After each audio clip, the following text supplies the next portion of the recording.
America's an interesting place because, you know, some of the atrocities that happen are atrocious as they stand, but the media seems to pay a lot more attention when people of a certain affluency or race are subject to violence rather than some of the terrors and some of the violence that goes in some of the lower income areas. Definitely. What are your thoughts on that? I mean, I can't change the fact of that. Like I say, America deals with its problems when it hits home. If it ain't in your neighborhood, if it ain't in your home, it's really not bothering you. And that's sad that we conduct ourselves like that when we should really be about all of us and the people in general. You know, it should never be based on, you know, if it doesn't happen in my community, it's not a problem to me. Or it never happened here, so we have no concerns of it. If it happened anywhere in America, you should be concerned because it can happen anywhere in America. And we should take in that, and we should feel like that. For example, with the Boston Marathon incident, you see the world rallying around that. Americans in general. You know, that's what we need. We need to rally around situations like that and not just isolate that for Boston, but be there for Boston because it could happen to anybody. And you never know who was running, where they were from. And that's one of them situations, again, where you having people with devices and materials and guns and things of that nature that cause bodily harm. That's the craziest thing to me, though, that we respond to terrorism and far less people die as a result of terrorism as they do for the terrors that go on in neighborhoods all over America every single day.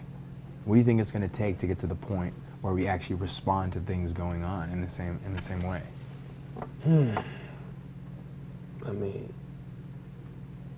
first of all, like I said, we only concerned when it's in our neighborhood. So if we don't have any politicians from these urban neighborhoods or from these neighborhoods where that violence is continuing to happen, or no one with a real concern bringing a spotlight to this violence, then there's never going to be any help because that violence continues to make money because they keep building penitentiaries that have to be filled, and they keep, you know, building programs to lock us up to keep us in that circle as opposed to building programs to help us get jobs and do things of a positive nature.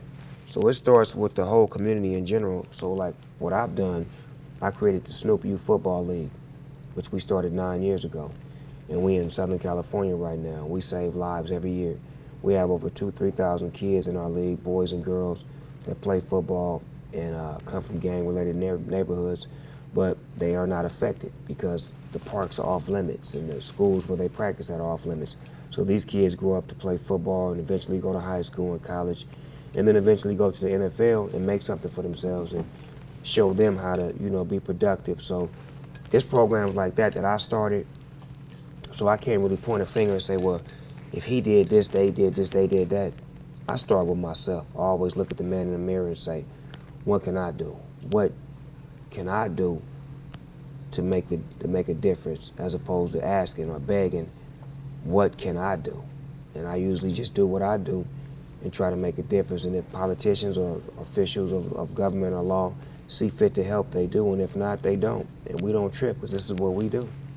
You talk about your influence, being the godfather you have, and being where you're from, you have a ton of influence over the youth. I feel like when someone can relate to you and they know you're from a certain area, they're more apt to listen to you. But in addition, in the hip hop community, is there anyone that you're trying to pull in to be like, hey, it would help if you would come on board, or you would come on board to help kind of spread this message? I don't look for an individual. I look for the cause, the movement. And the movement provides more than, you know, individuals. It provides, you know, volunteers. We just looking for volunteers, you know, who's willing to volunteer their time, their love, and their expression for the cause. Have any artists reached out and been willing to volunteer? Busta Rhymes jumped immediately. You know, he's one that's like riding this thing to the fullest. I mean, there's a lot of artists that just basically waiting on me to ask them, you know what I'm saying? But I'm not the kind of guy to ask, you know what I'm saying? I lead by example. So if you want to get in line and let's go. But I'm not going to ask you, hey man, would you, because you think you should, you know, you lead by example. You have to be what you want people to be. You put a clean glass next to a dirty glass. That's what Minister Farrakhan taught me. You give your friend a clean glass of water and a dirty glass of water. And you let him have a choice which one he's going to drink out of. It's interesting because hip hop is a genre that, do you think, can someone speak up to the causes that you are behind and still be relevant with the youth in hip hop? Is that possible, especially when you got artists like Chief Keef and this younger generation of hip hop and some of the things they speak about? Can you still be relevant in hip hop and against violence? Oh, definitely, because I'm a product of violence. I was what they are. Mm-hmm. You understand what I'm saying? They're reaching for where I'm at. You know, when you a gangster, your dream is to retire. And the only way to retire is to become an OG. You can't retire at an early age. And, you know, when you're in the life, you don't really think about retirement. You're just so caught up in the life. So the youngsters that's pushing that, that's what they supposed to do. I don't knock them. Mm-hmm. You know, that's their energy. When I did it, couldn't nobody stop me from pushing it. But my example will cause those to follow that have the righteous heart and want to see their neighborhoods better and not go to a funeral every week and not have to wear a t-shirt with the homie face on it. You know, it's all about how you feel. I know how I feel. So when you get fed up, you'll catch up. How, have you spoken with Obama about this at all? Have you had a I conversation never with even Obama? met the president. Never. Never. Do you think you'll get to meet him now? I know I will, because we're on the same mission right now. But my image in the past, you know, was too gangster for him. You know what I'm saying?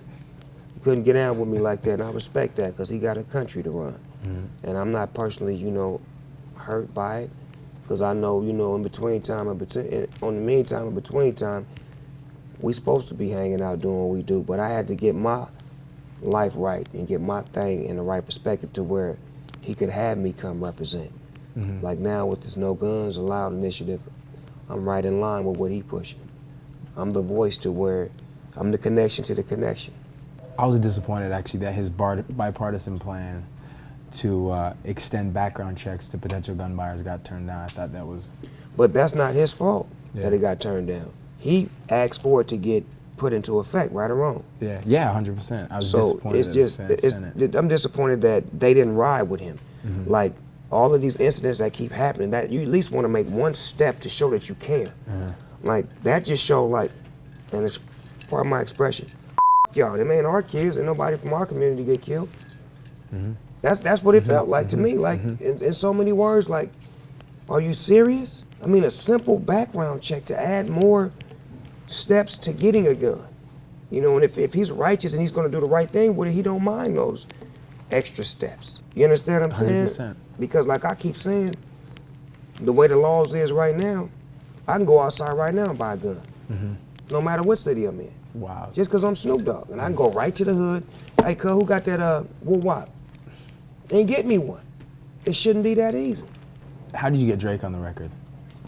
I reached out to him and told him I had a record that was positive, that was speaking to gun violence and speaking to issues that I wanted to, you know, talk about. And I didn't want to have a party record. I know he was the king of making party records, but I wanted him to speak to something that was real right now. And he agreed, because the thing that happened in Toronto, That was my hood, that was my neighborhood. affected him. Uh-huh. You understand me? So it affected him in a way to where he was honored to be on the song, because he thought I was gonna call him and ask him to be on a record about some girls or a party, or because that's what I'm known for. Yeah. So when I hit him with that, it was like, it's enlightenment for him. So you got artists who look for a way to speak from their heart, but they can't, because he ain't created a lane of, this is his lane. And you really can't step out of your lane unless you know how to. And all I did was provide him a lane to speak from a perspective that he wanted to speak from. He felt bad about that. And it shouldn't happen like that. And maybe it'll never happen again, because he put that rap down about the people that lost their lives in the scenario. So now maybe someone will think and be like, nah, we don't want to cause that kind of harm or that hurt again. Speaking of lanes, this lane you've created for yourself, how has it impacted your family life? Wow, it's affected my family totally, because my wife don't eat meat no more. My oldest son changed his name to the Guru, and he's like little Huey P. Newton, Malcolm X with some hippie juice. You know what I'm saying?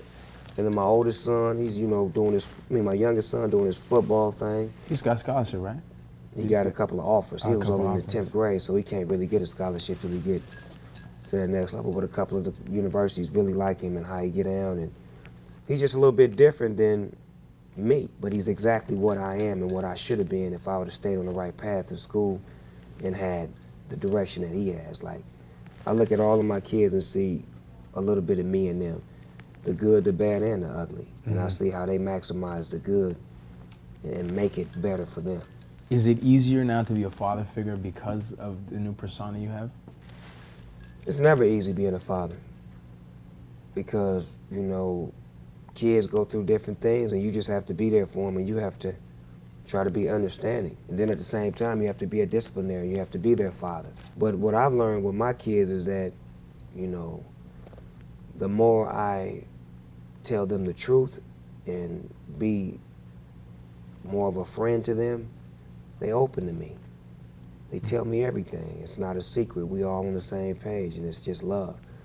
And I figured that out because when I used to try to be a father and, you know, dictator, you couldn't get nothing out of them because they felt like you was against them.